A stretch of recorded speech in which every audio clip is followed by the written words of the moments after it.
Etienne, our members have been waiting a long time to hear what the plans are for 2021. What could you tell them? Well, first of all, I think we owe an apology to our members because it's been a long time and we've been silent the entire January. But I think we wanted to take time to think, to reflect on the situation and to take the best possible decisions for the benefit of the members, protecting their health and safety, and also looking at the best interest for INTA.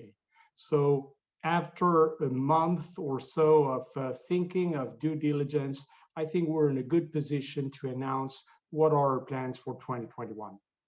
So annual meeting, top of everyone's mind. What's in store? All right, so annual meeting, as you know, we're supposed to go to San Diego May 1st to 5th. However, looking at the evolution of the pandemic and also looking at the evolution of the vaccination, we thought that it wasn't realistic, it wasn't respectful to the members to keep the meeting on those dates in San Diego.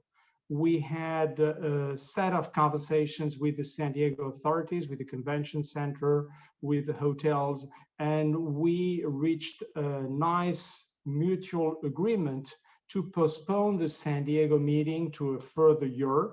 And that has allowed us to move the annual meeting later in 2021, and that's going to be in the fall of 2021.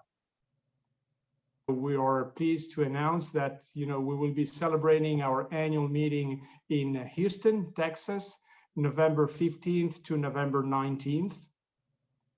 We know, though, that we're still in a very uncertain environment. So is this a done deal? Is there room to change? What might happen down the road? Well, of course, like we did in 2020 and like we will always be doing, we will be monitoring the situation and we'll always take the best decision for the members and for the association.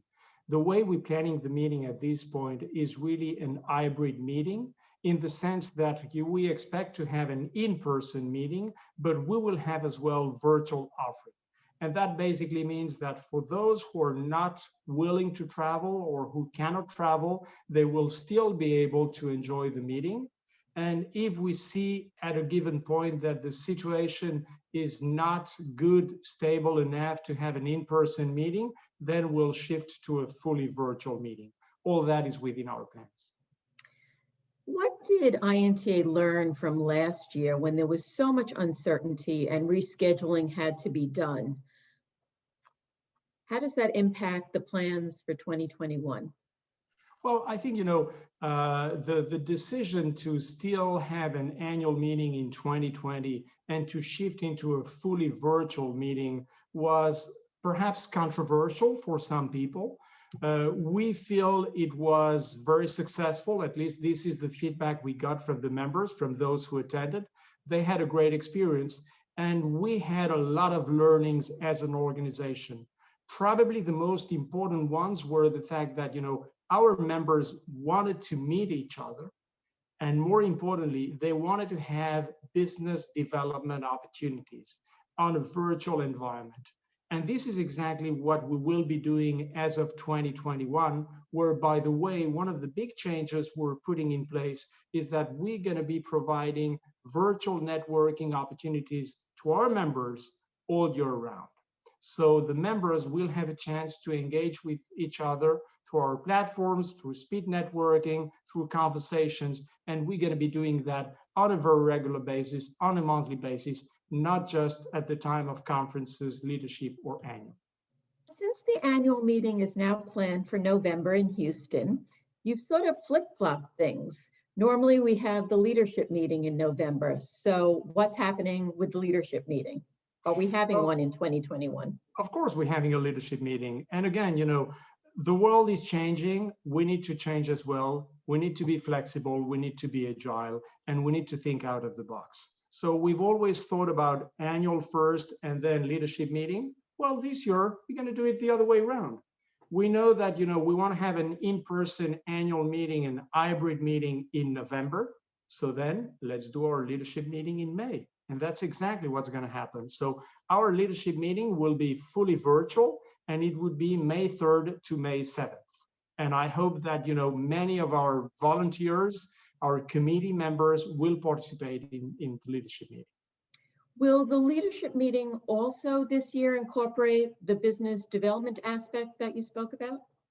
Indeed, indeed. We want to provide, the members with the greatest possible experience.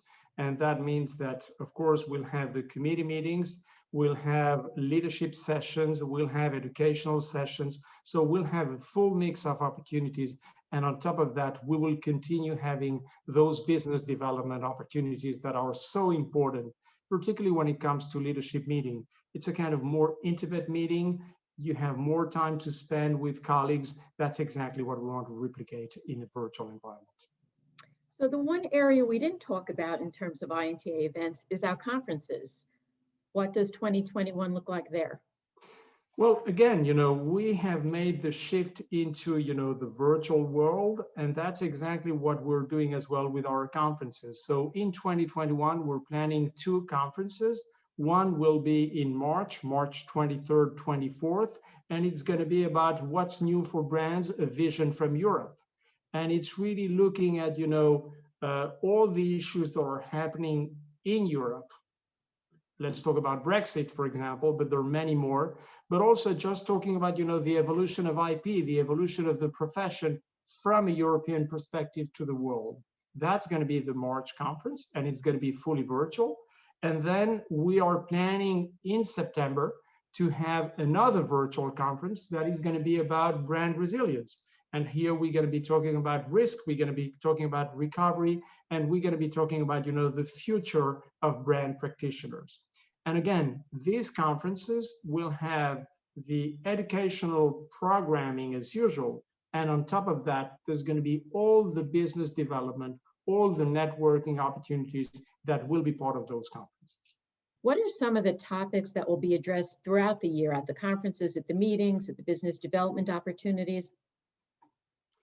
Well, I think we'll be addressing all the topics that are relevant to our members, both the brand owners and the IP professionals. We'll be talking about issues that are, particularly of interest of companies. So we'll be talking about, legal issues such as, harmonization, such as anti-counterfeiting enforcement, such as the impact of internet on IP rights. But more importantly, we'll be talking as well about the impact of innovation and technology. We'll be talking about diversity, equity, inclusion. We'll be talking about women leadership initiatives. So many of the topics that are a priority for the organization now. So those seem to be a little on the outskirts of IP. Tell me about that.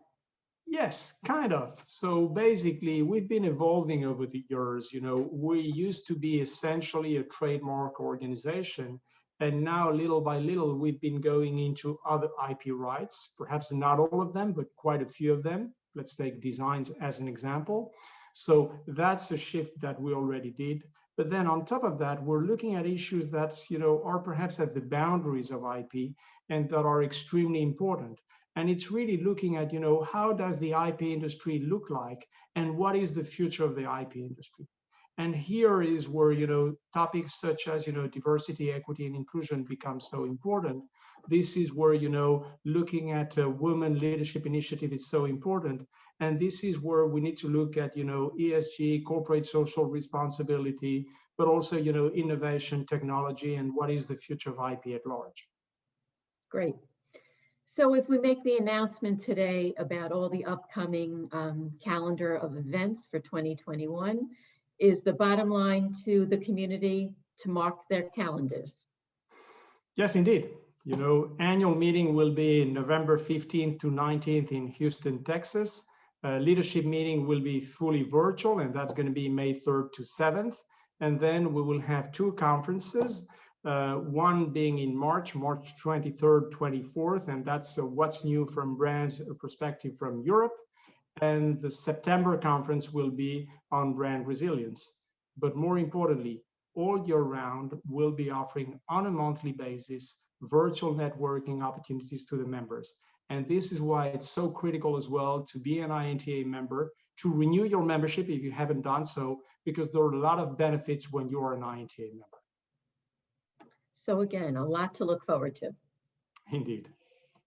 Thank you, Etienne.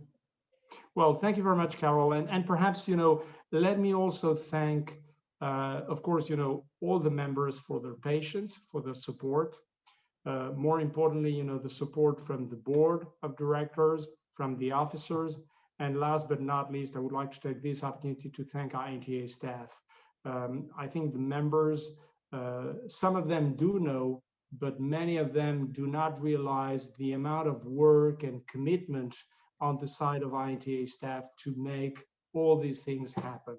So I really want to thank all INTA staff. Thank you.